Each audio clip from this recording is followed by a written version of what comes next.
नमस्कार साथियों, स्वागत है आप सभी का अंकित इंस्पायर्स इंडिया पर। मैं हूं अंकित अवस्थी। आप हैं मेरे साथ में बांग्लादेश के अंदर भारत के विरोध में हो रहे प्रदर्शनों की चर्चा करने के लिए, जिसके चलते वहां के प्रमुख अखबार डेली स्टार की बिल्डिंग को आग लगा दी गई। प्रमुख अखबारों के अंदर प्रथम आलोक करके जो न्यूज चैनल है, उसके अंदर पत्रकारों को ही जला दिया गया। 30 पत्रकार जब अंदर थे उस समय पर बिल्डिंग में आग लगा दी गई। ऐसी तस्वीरें फिलहाल बाहर निकलकर आ रही हैं जिसमें अखबारों की और न्यूज चैनल्स की बिल्डिंगों को तोड़ती हुई जनता दिखाई दे रही है। ऐसे प्रतिष्ठानों को तोड़ती हुई जनता दिखाई दे रही है। यहां पर रात को जो उन्मादी भीड़ उमड़ रही है, इसे देखकर अंदाजा लगा सकते हैं हालत बेहद गंभीर है।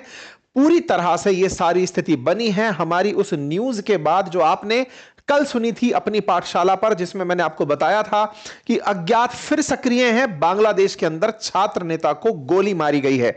भारत के विरोध में जो बांग्लादेशी सड़कों पर उतरे थे, असल में जिस व्यक्ति को गोली मारी थी वो व्यक्ति मर गया है।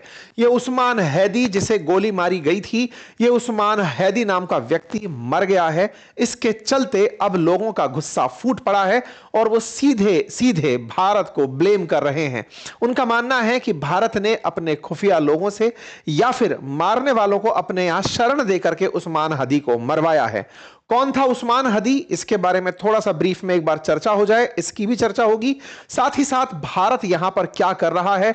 भारत के हाई कमीशन के बाहर ईंटें फेंकी जा रही हैं, अंदर तक लोगों की सुरक्षा को लेकर चिंताएं हो रही हैं। भारत समर्थक हों या फिर शेख हसीना के पार्टी के लोग, उन सभी को टारगेट किया जा रहा है, हिंदुओं को पीटा जा रहा है, ऐसी मीडिया में रिपोर्ट्स आ रही हैं। इस तरह की रिपोर्ट्स हैं कि अब जो कट्टरपंथी हैं वो इंडियन एम्बेसी के बाहर ढाका में प्रदर्शन करने के लिए उमड़ पड़े हैं। आपको याद होगा मैंने बताया था कि भारत ने पहले ही बांग्लादेश के जो एनवॉय हैं दिल्ली में, उनको समन करके पूछा था कि यह सब क्या हो रहा है। लेकिन उसके बाद इस घटना में और ज्यादा आग में घी का काम किया जब उस्मान हदी, जिनको गोली आज से 6 दिन पहले लगी थी, सिंगापुर में ट्रीटमेंट ले रहे थे, उनकी मृत्यु हो जाती है। उस्मान हदी की मृत्यु के पीछे 2 अज्ञात हमलावर गोली मारने आए थे, इसको जिम्मेदार माना गया। लेकिन तब बात और फैल गई जब वो हमलावर भारत में छिपने की खबर मीडिया में तैरने लगी। बांग्लादेश के अंदर अब पूरी तरह से एंटी इंडिया सेंटिमेंट है, क्योंकि ये उस्मान हदी इंकबाल मंच का राष्ट्रीय प्रवक्ता था। यह वही इंकलाब मंच है जिसने शेख हसीना की सत्ता गिराई। ये वही नेतृत्वकर्ता छात्र हैं जिन्होंने बांग्लादेश की सत्ता परिवर्तन के लिए छात्र आंदोलन का नेतृत्व किया था। शेख हसीना की सरकार गिराने के लिए जिम्मेदार माने गए थे और ये ढाका में 8 सीट से निर्दलीय चुनाव लड़ रहे थे। आपने चुनाव लड़ने के लिए जैसे ही कैंपेन में पार्टिसिपेट किया, 11 दिसंबर को इलेक्शन डेट की घोषणा होती है, 12 दिसंबर को ये चुनाव प्रचार के लिए बाहर निकलते हैं। जब ये बाहर निकलते हैं, इन्हें गोली मार दी जाती है। इनको गोली मारने के पीछे इनके करतूत जो थे, इनके पीछे जो किए हुए कांड थे, उनको जिम्मेदार ठहराया गया, क्योंकि ये बांग्लादेश के लिए बात करने से ज्यादा भारत के खिलाफ जहर उगल रहे थे। इनके जहर उगलने में भारत के टुकड़े करना इनकी प्लानिंग में था। ये बांग्लादेश को वृहद बांग्लादेश और पाकिस्तान को वृहद पाकिस्तान के रूप में देखते थे। इस तरह का कंटेंट ये सोशल मीडिया पर आए दिन साझा करते रहते थे। इनकी सोशल मीडिया पर कंटेंट की पब्लिकेशन, पोस्टिंग और साथ ही साथ मंच पर भारत के खिलाफ बयान, ये लोग जोड़ पा रहे हैं कि शायद भारत ने इन पर हमला करवा दिया होगा और इसी के चलते भारत के खिलाफ लोग इकट्ठा हो रहे हैं। इन्हें इलाज के लिए सिंगापुर ले जाया गया, लेकिन ये इनकी मृत्यु हो गई। जैसे ही मौत की खबर निकली, हम उस्मान हदी हैं ये कहते हुए लोग सड़कों पर उतर आए और ऐसा कहते हुए मास प्रोटेस्ट होने लगे। मास प्रोटेस्ट में लोग भीड़ के शक्ल लेकर के जहां तहां भी भारत के समर्थक में कहिए तो कहिए अवामी लीग जो शेख हसीना की पार्टी थी, उनके जो समर्थक थे, उनको निशाना बनाया जाना शुरू हुआ। वो प्रतिष्ठान जो कि भारत समर्थित आवामी लीग कहिए, क्योंकि बार बार इनका क्लेम यही है कि शेख हसीना चूंकि भारत में है, इसीलिए उनको सारे की सारे शेख हसीना की आवामी लीग के जो लोग हैं वो अपने विरोधी दिखते हैं, उन सबको नुकसान पहुंचाना शुरू हुआ। और तो और चूंकि भारत में हिंदू मेजॉरिटी में है, ऐसे में हिंदुओं को टारगेट किया जाना बांग्लादेश में शुरू हुआ। उन्हें मारा, पीटा, घसीटा गया, उनके प्रतिष्ठानों को नुकसान पहुंचाया गया। यहां पर वी आर हदी के पोस्टर्स लहराए गए। जहां तहां देख रहे हैं, रात से ही प्रोटेस्ट चल रहा है। आज इनकी डेड बॉडी आने वाली है। बांग्लादेश में झंडा झुकाया गया है, राष्ट्रीय शोक रखा गया है, इनके परिवारजनों को नौकरी दी जा रही है, राष्ट्रीय शोक की घोषणा कर दी गई है। दुनिया भर की जो एम्बेसीज हैं वो बांग्लादेश में इस यंग लीडर के मरने पर अपनी तरफ से सांत्वनाएं, कंडोलेंसेस भेज रही हैं, जिसमें अमेरिका सबसे आगे खड़ा है, जिसने अपनी तरफ से कंडोलेंसेस भेजी हैं।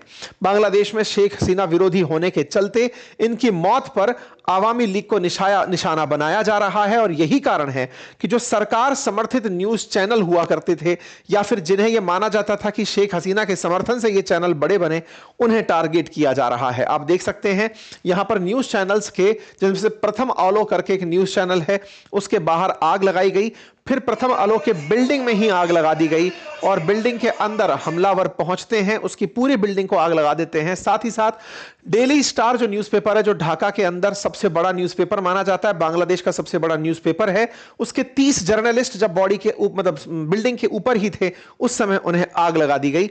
उन्हें फिर बाहर निकालने के लिए क्रेन का उपयोग किया गया। यहां पर आप देख सकते हैं, यहां पर फंसे हुए लोग और फिर इसको लूटती हुई जनता यहां पर दिखाई दे रही है। किस तरह से एक प्रेमाइसेस में आग लगती है, और उसी समय पर एक पत्रकार अपने ऊपर अपने वहां पे ऑफिस में बैठी होती हैं। यहां पर आप देख सकते हैं किस तरह से उन्मादी भीड़ ने एक अखबार के पूरे ऑफिस को आग लगा दी और वहां जाकर के वस्तुएं खींचते हुए दिखाई दिए।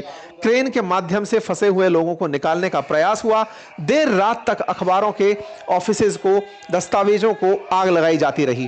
केवल टारगेट यह था कि ये हमारे आंदोलन को सही से दिखा नहीं रहे हैं, और ये शेख हसीना समर्थक हैं और भारत के समर्थन में खबरें चलाते हैं, इसलिए इनके कार्यालयों को आग लगा दी गई। इनके बहुत सारे सामान लूट लिए गए। हालात देखकर आप अंदाजा लगा सकते हैं कि किस हद तक यहां पर नुकसान पहुंचाया गया, क्योंकि अखबार एक दिन पहले ही प्रकाशित होने जाता है, तब अगले दिन सुबह आता है, रात भर प्रिंटिंग का काम चलता है। ऐसे में डेली स्टार को आज अपना काम रोकना पड़ा, क्योंकि उनके यहां पर बहुत सारा नुकसान हो गया था। आप देख सकते हैं यहां पर एक फेमस पत्रकार हैं जो कि डेली न्यूज के हैं, उनका डेली न्यूज एडिटर है नूरुल काबिल। उन्हें मॉब लिंचिंग का सामना करना पड़ा। उन्हें भीड़ ने घसीट करके पीटना, मारना शुरू किया। यहां तस्वीरों पे आप उन्हें देख सकते हैं। कुछ इस तरह की तस्वीरें यहां पर बहुत कॉमन हुई, जहां पर भीड़ ने अपनी बात ना रखने पर या फिर अपने खिलाफ विचार रखने पर लोगों को निशाना बनाना शुरू किया। ये तमाम न्यूज चैनल्स जो थे, ये भले ही बांग्लादेशी थे, लेकिन इनके द्वारा बातें भारत के समर्थन में की जाती हैं, बस ये आरोप था। ऐसे में उनको और उनके चाहने वालों को टारगेट किया जाना शुरू हुआ। शेख हसीना के समय पर जो शिक्षा मंत्री थे, उनके घर को निशाना बनाया गया। ऐसे कई सांस्कृतिक केंद्रों को निशाना बनाया गया, जिनमें से एक चयानॉट प्रेमाइसेस भी प्रसिद्ध है। वहां पर सारे के सारे इंस्ट्रूमेंट्स को उखाड़ करके फेंक दिया गया। आप देख सकते हैं कैसे हिंदू युवक को पीटने की तस्वीर वायरल हो रही है, कैसे एक व्यक्ति को नंगा करके पीटने की तस्वीर वायरल हो रही है। हालांकि इन तस्वीरों को हम अपनी तरफ से वेरीफाई नहीं करते हैं। सोशल मीडिया पर इस तरह की तस्वीरें फिलहाल चल रही हैं, जिसमें लोगों के द्वारा हिंसा की बात की जा रही है, क्योंकि मेन स्ट्रीम मीडिया को वहां पर मार पीट दिया गया है, वो लोग रिपोर्टिंग ही नहीं कर पा रहे हैं। तो ऐसे में सोशल मीडिया के थ्रू, क्योंकि वहां पर फेसबुक बहुत चलता है, वहां के थ्रू ये सारी खबरें बाहर निकल कर आ रही हैं। हालांकि यहां पर जो ये तस्वीर आप देख रहे हैं, ये भारत का हाई कमीशन है, और उसके बाहर, उसके ऊपर यहां पर ईंट फेंकते हुए लोग दिखाई दे रहे हैं। ये निश्चित ही संवेदनशील विषय है, और यह भारत की चुप्पी के कारण ऐसा हो रहा है। यह वो स्थिति है जहां पर एक उन्मादी भीड़ का समूह भारत के खिलाफ प्रदर्शन करने के लिए तैयार हो रहा है, और ऐसे समय पर जब यहां सिक्योरिटी फोर्सेस खड़ी हैं और वो प्रदर्शनकारियों को कुछ करने से रोक नहीं रही हैं। तस्वीरों में दिखाया जा रहा है कि सिक्योरिटी फोर्सेस जब खड़ी हैं तब भीड़ को भगा दिया गया है, लेकिन कुछ का कहना है कि इस भीड़ ने इनकी प्रेजेंस में ही ईंटें भारतीय हाई कमीशन पर वहां फेंकी थी। भारत को जरूरत है एक सख्त संदेश देने की। हमारा हाई कमीशन, जब भी किसी देश का कहीं हाई कमीशन या एम्बेसी होती है, वो उसकी अपनी ओन टेरिटरी कंसीडर किया जाता है। यहां ध्यान रखने की बात है, एक बार लेबनान के अंदर ईरान की एम्बेसी में इजराइल ने गोला चला दिया था, तो ईरान ने अपने देश से बैठ करके इजराइल पर रिटेलिएट किया था। भारत को जरूरत है यह समझने की कि हमारी एम्बेसी पे पत्थर फेंकना, हमारे हाई कमीशन पर पत्थरबाजी करना, यह हम पर पत्थर फेंकने जैसा है, भारत को निशाना बनाने जैसा है। हमें बहुत ज्यादा समझदार बनकर के कि नहीं कोई बात नहीं, भौंकने दो, भौंक रहे हैं तो इनकी आदत बिगड़ जाएगी। हमें आवश्यकता है इन्हें समझाइश प्रॉपर तरीके से देने की कि यह सब नहीं चलेगा। इसके लिए प्यार से नहीं तो दंड से जैसे भी समझाया जा सके भारत को समझाने की जरूरत होगी। भारत को समझाने की जरूरत होगी कि यह मीडिया कवरेज जो आए दिन दिखाए जा रहे हैं अवामी लीग के खिलाफ, ये पूरी तरह से प्रायोजित हैं। भारत के द्वारा यह समझाना होगा विश्व को कि पाकिस्तान और चाइना किस तरह से मिलकर के बांग्लादेश को भारत के खिलाफ तैयार कर रहे हैं। आप सभी को जानकारी दे दूं कि भारत की जो विदेश समिति है, विदेश मंत्रालय के अंदर जो समिति है संसद के अंदर, उसने अपनी रिपोर्ट तक बना करके अभी संसद को सौंपी है कि किस तरह से बांग्लादेश हमारे लिए चिंता का कारण बनता चला जा रहा है। भारत यहां पर चुप नहीं बैठा रह सकता। भारत ने शेख हसीना को वहां से खुद निकाला नहीं, वो खुद आकर यहां पहुंची। हमने राजनीतिक रूप से असाइलम दिया है जो कि शरण के नियमों के अधीन है। हमने जो भी किया वो अपने उस तरह के तर्ज पर किया जो हमारी पॉलिसीज में लागू होता है। लेकिन इसके चलते अगर बांग्लादेश हदें पार करेगा, हमें आवश्यकता है कि उन्हें उन्हीं की भाषा में समझाना पड़ेगा। बांग्लादेश के अंदर प्रदर्शनकारियों ने अवामी लीग के ऑफिस को आग लगाई। चीफ एडवाइजर का बाद में ट्वीट निकल कर आता है जो भर के पेज कहते हैं कि जिन्होंने भी यह किया होगा उन्हें कड़ी सी कड़ी सजा मिलेगी। अपनी तरफ से सारी जानकारी लिखते हुए इन्होंने राष्ट्र के नाम संबोधन दिया। इन्होंने कड़ी सजा के बारे में तो कहा ही कहा, साथ में यह भी कहा कि उस्मान हदी के सम्मान में राष्ट्रीय शोक रखा जाएगा और मारने वालों की सूचना देने वाले को 37 लाख रुपए दिए जाएंगे, यानी कि इनाम की राशि तक दी जाएगी। इन्होंने कहा कि हम इनके लिए एक दिन झंडा झुकाएंगे। जब इनका यह ट्वीट आया तो इनके ट्वीट के नीचे जितने भी बांग्लादेशी लोग जो भारत के खिलाफ हिंसा भड़का रहे हैं, उन्होंने भारत को टारगेट किया, इंडिया एज रेस्पॉन्सिबल लिखा हर जगह, इंडिया असैसिनेटेड शरीफ, यहां पर it's time to kill them from all Awami League from followers from Bangladesh. कुल मिलाकर के इस तरह के सोशल मीडिया पर ट्वीट चलने लगे। To the Indian high commission Dhaka, this is bring to your notice that Shaheed Osman Hadi blood will not go unanswered. इससे भारत को समझने की जरूरत है, कहीं ऐसा ना हो कि हमारे जो भी लोग बांग्लादेश में हैं और तो और कोई है या नहीं, हमारे खिलाफ अगर वहां पर बातचीत हो रही है तो भारत को आवश्यकता है कि उन्हें मुंहतोड़ जवाब दिया जाए ताकि औरों में इस प्रकार का दुस्साहस ना पनपे। यहां पर आप देख सकते हैं सब लोग भारत को जिम्मेदार ठहराते हुए दिखाई दे रहे हैं। इनमें से किसी के पास कोई भी इस बात की ऑथेंटिक जानकारी नहीं है, लेकिन जहां देखो वहां पर दिल्ली किल्ड उस्मान हदी, दिल्ली किल्ड उस्मान हदी लिख रहे हैं। इस प्रकार के क्लेम किए जा रहे हैं कि अब तो हमें पुराने जमाने में लौटना होगा, ग्रेटर बांग्लादेश बनाना होगा, क्योंकि हमारे जो सिराजुद्दौला थे जो अंग्रेजों के समय पर बैटल ऑफ प्लासी हार गए थे, उससे पहले का जो बंगाल है हमें वो वापस बनाना होगा। इस तरह की इनके अंदर थॉट का विकास होने से पहले ही इन्हें कुचल देना चाहिए। भारत को चाहिए कि जिस तरह से चिकन नेक को टारगेट करने का ये लोग ख्वाब देखते हैं, छत विच्छत बांग्लादेश को कर दिया जाए। जिस प्रकार से भारत को चाहिए कि नॉर्थ ईस्ट से बंगाल की खाड़ी को कनेक्ट करने के लिए एक प्रॉपर तरीके की कैनाल खुद से बनाए, खुद से एक पूरी तरह का एक रास्ता ड्राइव करे। बांग्लादेश में भारत को अब बहुत सख्ती से पेश आने की जरूरत होगी, अदरवाइज ये सब चीजें एक दिन भारत के अंदर माहौल खराब करेंगी। ये सब चीजें भारत के खिलाफ पड़ोस में बहुत माहौल बिगाड़ेंगी। भारत को आवश्यकता है कि इन्हें अब रोकना होगा। भारत के खिलाफ जिस तरह का माहौल चल रहा है इसको देखते हुए, साथ ही साथ आप देखें कि इनके समर्थन में बांग्लादेश क्रिकेट के द्वारा वो दिया गया, सम्मान दिया गया, इनको कंडोलेंसेस दी गई। मैं यहां पर याद दिला दूं, एक नेता का किसी इस प्रकार से असैसिनेशन होना निश्चित ही चिंता का बात है। इस प्रकार से राजनीति के अंदर द्वेषतापूर्ण घटनाएं नहीं होनी चाहिए, लेकिन इस बात के लिए भारत ही जिम्मेदार है। यह क्लेम करने से पहले बांग्लादेशियों को बचना होगा। बांग्लादेश की सरकार को चाहिए कि वो इस तरह से अपनी भीड़ को हरकतें करने से रोके, खुद से स्पष्टीकरण दे, भारत दबाव बनाए बांग्लादेश पर। उसे आवश्यकता है कि उसे अपने तरीके से यह स्पष्ट करना होगा कि यह अब और नहीं चलेगा। आप देखें, हमारे ऊपर बयान देने के चलते इनके यहां पर कई सारी मिनिस्ट्रीज एक्टिवेट हो गई हैं, और तो और यूएस एम्बेसी ढाका ने बकायदा इन्हें अपनी तरफ से कंडोलेंसेस दे दिए हैं। कहा है कि यूथ लीडर शरीफ उस्मान हदी उनके लिए मतलब उसको बड़ा लॉस मानते हैं। ये कुल मिलाकर के अमेरिका के द्वारा प्रायोजित मोहम्मद यूनुस अब भारत के खिलाफ बांग्लादेश को पूरी तरह से प्रपंच में चाइना और पाकिस्तान के साथ मिलकर यूज कर रहे हैं। भारत के खिलाफ माहौल हेडलाइंस बनने लगा है, विश्व मीडिया में यह कवरेज होने लगा है।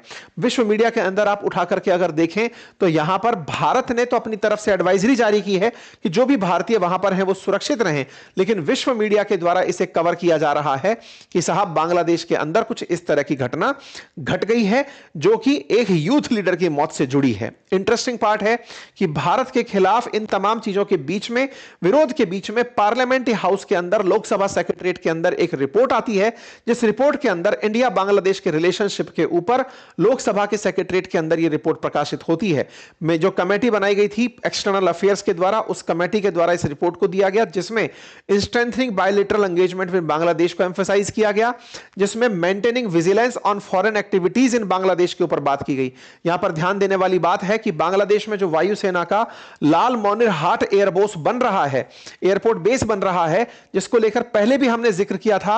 यह लाल मोनिर हाट करके जो बेस है वो था जिसको पहले कभी यूज नहीं किया गया, लेकिन अब चाइना के सपोर्ट में उसे यूज किया जा रहा है क्योंकि वो चिकन नेक के बिल्कुल नजदीक है।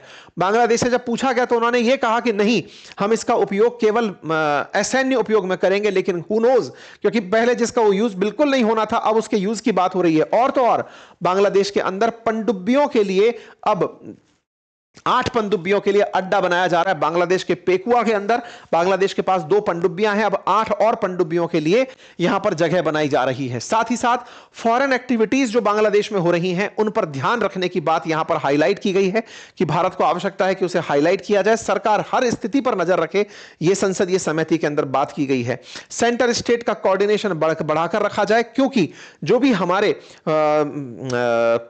बॉर्डरिंग स्टेट्स हैं जो बांग्लादेश के साथ सीमा साझा करते हैं, जिनमें से 5 राज्य विशेष रूप से बांग्लादेश, वेस्ट बंगाल, आसाम, मेघालय, त्रिपुरा और मिजोरम, ये भारत के वो राज्य हैं जो बांग्लादेश के साथ बॉर्डर साझा करते हैं। हमें इन पर बहुत सख्त रूप से निगरानी रखनी होगी। हमें मतलब यहां पर बांग्लादेश के अंदर जिस प्रकार से चीजें हो रही हैं उन पर नजर बनाकर रखनी होगी। यह समिति की रिकमेंडेशन आई है। विश्व मीडिया के द्वारा इसे पूरी तरह कवर किया जा रहा है कि प्रोटेस्ट यहां पर उस्मान हदी के मरने पर हो रहे हैं। यहां पर हर तरफ अगर आप खबर देखें तो वर्ड के अंदर यह हाईलाइट बना हुआ है। साथियों, बांग्लादेश की घटना विश्व के लिए तो बड़ा सबक है ही, लेकिन भारत को इसे केवल रिसीवर एंड पर बैठकर नहीं सुनना चाहिए। अगर ये किसी अज्ञात व्यक्ति के द्वारा किया गया कार्य भी है तो ऐसे में भी भारत को नहीं सुनना चाहिए। देखिए, आज इजराइल के द्वारा ईरान में बैठ करके हमास के लीडर्स को, ईरान के लीडर्स को टारगेट किया गया यदि वो इजराइल के खिलाफ सोचते थे और बोलते थे। कोई भी प्रोटेस्ट इस तरह का इरप्ट नहीं हुआ कि इजराइल को कोई नुकसान हुआ हो। आज भारत को आवश्यकता है कि अगर भारत के विरोधी कहीं पर भी हैं उनके खिलाफ एक्शन ले और दुनिया में पब्लिकली बोलकर चले कि हमारे खिलाफ अगर कोई भी है तो हम उसे बख्शेंगे नहीं। दुनिया में भारत का अब डर होना जरूरी है। भारत दुनिया की अगर 4th लार्जेस्ट इकोनॉमी भी है तो उसे केवल अब सुनते रहने की आवश्यकता नहीं है कि साहब हमको आप कुछ भी बोलिए हम सुनते रहेंगे। ये झोले छाप लोग जिनके पास में मतलब छींक दें, और मतलब वही वाली बात में मैं कहता हूं आप लोगों से, गंगा नदी पर बने बैराज को अगर खोल दिया जाए तो बांग्लादेश बह जाए। ये लोग इस तरह का प्रोटेस्ट करके भारत के खिलाफ जो गंद फैला रहे हैं, इससे औरों के हौसले बढ़ते हैं। कई ऐसे अल्पजीवी लोग हमारे देश में भी रहते हैं जिन्हें लगने लगता है कि भारत के खिलाफ कुछ भी बोलो सब चल जाता है। ऐसा नहीं होना चाहिए। बहुत चिन्नू मिन्नू टाइप के जो देश हैं, अगर इनको इस तरह के हौसले बढ़ने लगेंगे, हौसले तो हम जब चाइना तक के, अमेरिका तक के नहीं टिकने देते, तब फिर इन देशों की क्या हिमाकत है। ऐसे में हमें इन्हें रोकने की आवश्यकता है। सरकार को चाहिए कि इनको सख्त शब्दों में जवाब दिया जाए। और भारत को शेख हसीना को बचाने के लिए डिफेंसिव होने की जरूरत नहीं है। हमने वही किया जो हमारा धर्म कहता है। हम हमेशा शरणागति में आए हुए की रक्षा करते हैं और हमने वही किया। शेख हसीना हम हमारे विमान से बचाकर नहीं लाए थे, वो खुद उड़कर यहां तक पहुंची, हमारे यहां पर स्वागत किया गया। हमने दलाई लामा के साथ भी यही किया, हमने इनके साथ भी यही किया। और हम हमेशा शरणागति में आए हुए का, भगवान राम के टाइम से ही जब विभीषण खुद शरणागति में आए, हमने उन तक की हिफाजत की। बिल्कुल हम उसी तर्ज पर यह काम करते चले जा रहे हैं। भारत को आवश्यकता है कि इस असुरों की सेना का वहीं पर इलाज कर दिया जाए। अति आवश्यक है कि अज्ञात अगर वाकई में है तो उन्हें सक्रिय फिर से कर दिया जाए। फिलहाल के लिए इतना ही। बाकी आप लोग क्या सोचते हैं, अपनी राय जरूर कमेंट बॉक्स में बताइए। चैनल चैनल पर नए हैं तो सब्सक्राइब करते जाइए, आपसे कई बार हमने रिक्वेस्ट किया है, फिर एक बार रिक्वेस्ट है कि आप चैनल को सब्सक्राइब करें ताकि आपकी जो प्रेजेंस है वो हमें उत्साह बने, हमारे लिए उत्साह बने, जिसका कोई चार्ज नहीं लगता है। ठीक है, फ्री ऑफ कॉस्ट आप डीमैट अकाउंट भी खुलवा सकते हैं, उसका लिंक मैंने कमेंट बॉक्स में दिया है। हमारे चैनल को सब्सक्राइब करने के साथ साथ स्टॉक मार्केट और म्यूचुअल फंड से रिलेटेड अगर आप कोर्स चाहते हैं तो बातें बाजार की एप्लीकेशन को आप एनरोल कर सकते हैं। Thank you so much.